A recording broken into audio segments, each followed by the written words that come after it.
Hello YouTube, this is a personal review of the Sony SmartWatch. Comes in a nice packaging, and you can get accessories, different straps that you can use with your watch. And this is some different views of the screen. So as you can see, it supports Facebook, Twitter, calendar, and a lot of other applications that you can develop yourself. Now the watch is quite a little size here, so it fits into a strap like that. And what you do is this latch at the back, you just open it and it just clips onto the watch strap, and you can wear it.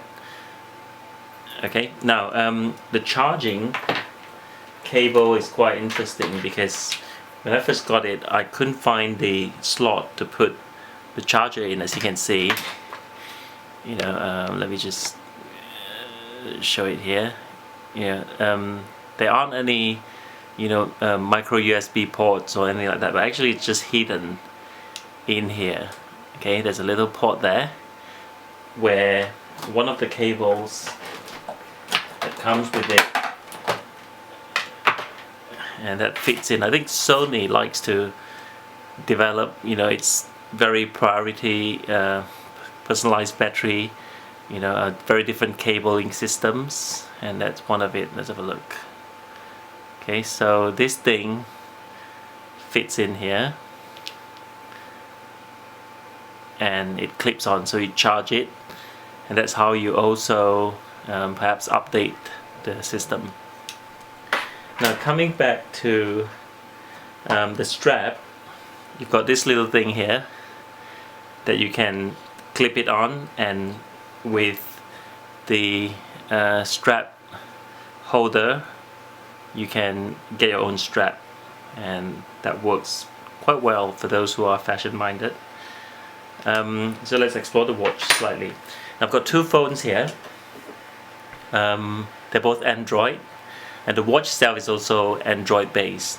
Now this is the Samsung Galaxy, I think it's GTI 5700, and this is the GTI 5500. So this is Samsung Galaxy Portal, and this is Samsung Galaxy Europa. Now strangely, my Portal doesn't work with the phone.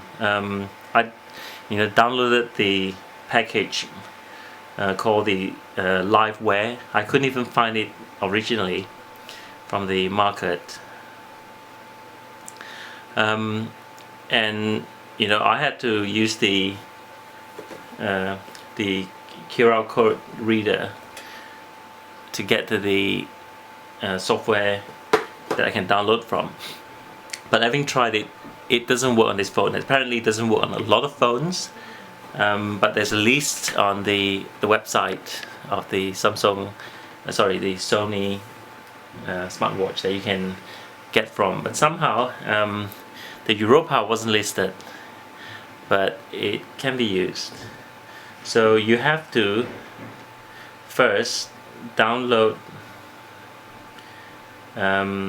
the SmartWatch, okay, and that's the software here. So everything has to be installed through this application. So you've got the application screen that takes you to various default application that you can enable and install. You can also search for other applications.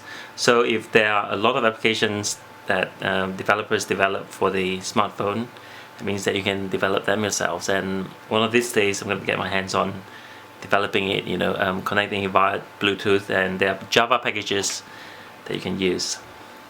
So having downloaded the software, you then start installing the application, and for example for Twitter, you've got the Twitter settings, Okay, well, the phone is a bit old, so it's kind of slow, and you can update it, mark certain things as read, sign in, obviously, control the predefined tweets, as in replying from tweets. So you can actually reply or retweet, or reply to the Twitter user having a message. The main thing is you cannot type on this device because there are no keyboards. So the only thing you could do is to have predefined messages that you can reply back to, and you can, on Facebook you can like. So let's have a look. So for example, shows a clock, and it's touchscreen. So I've installed the weather. So I live in Birmingham, and it's Celsius degree, and the next screen, which is the widget I installed, is the Twitter, and so it updates. So if you can see, there are 122 tweets from the 1 minute ago, and I've got 15 posts from my Facebook account, and that's the 15 there. And you can go up, so it goes back to the icons, the applications that we have installed.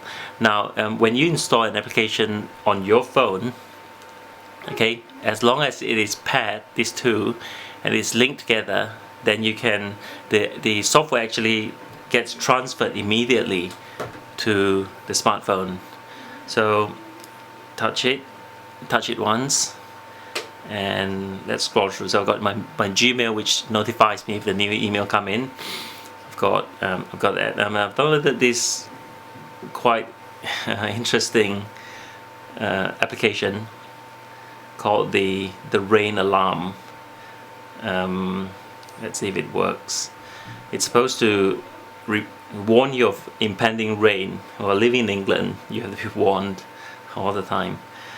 Let's have a look. So it scrolls through.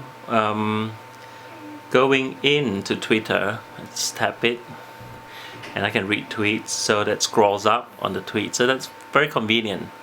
And if you tap this key, you can see, you can actually view this in phone. So it will talk to Bluetooth to change the application. So any application that receives messages from the Bluetooth, you can actually control the functionality of the original market app on your phone. You can reply with a predefined message. I've replied to somebody, I don't know, well, that's okay. Or you could, somebody just tweeted something about the Philly Book Club, and you can retweet it or reply to it. Okay, so now how do we get back to the original? Actually, the screen supports 2 finger taps. It's unreasonable to have 3 fingers, so two is the maximum, I think. So if you tap it, okay, it goes back. So that's how you go back to the application. These are all being updated at the moment, and this application shows you the phases of the moon, and very interesting.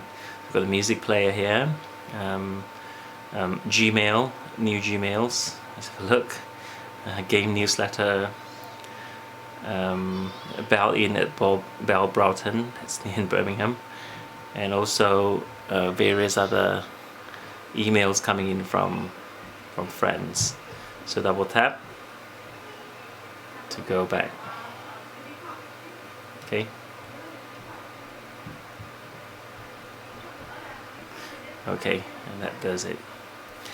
So now, so it's a nice little phone, quite convenient at times, mainly to preview Twitter messages and sort of interact in a very limited way to Twitters, and also Facebook you can like, but the only thing is you can't actually type on this little screen. So it's mainly a preview. It's very much like, I think, in the old days you've got the pager, so it's a sort of a modern day smart pager, In the old days, you get messages, text messages, pager messages, but now you have the full media paging device, and that's it.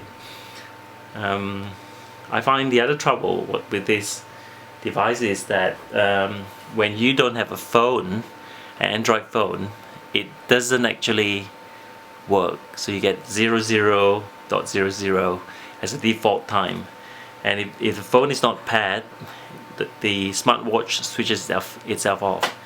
And the other problem I find with this device is that it's once it's disconnected, maybe it's my phone, but once this is disconnected, you have to reconnect, reboot and repair it before it works again.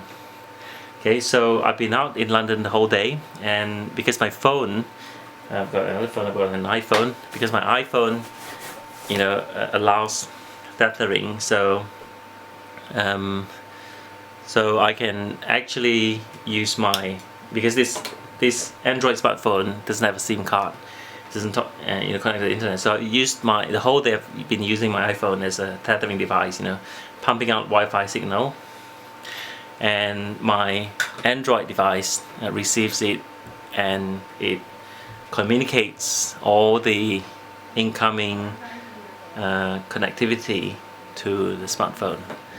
Well, a nice little device, but it was bought mainly to test out, especially in developing the Internet of Things. So I'm going to be developing Java application for my Android and this device in order to notify me of any messages or signals I get from all my installed sensors, from the Raspberry Pi, from Arduinos. Oh, and that's one more thing. There's this interesting game that you can play with your friend. It's anywhere.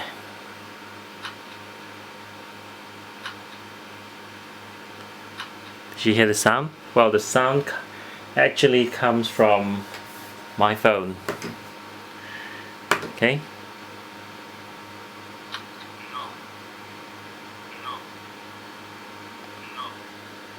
Well, I tap on the watch and the phone sounds.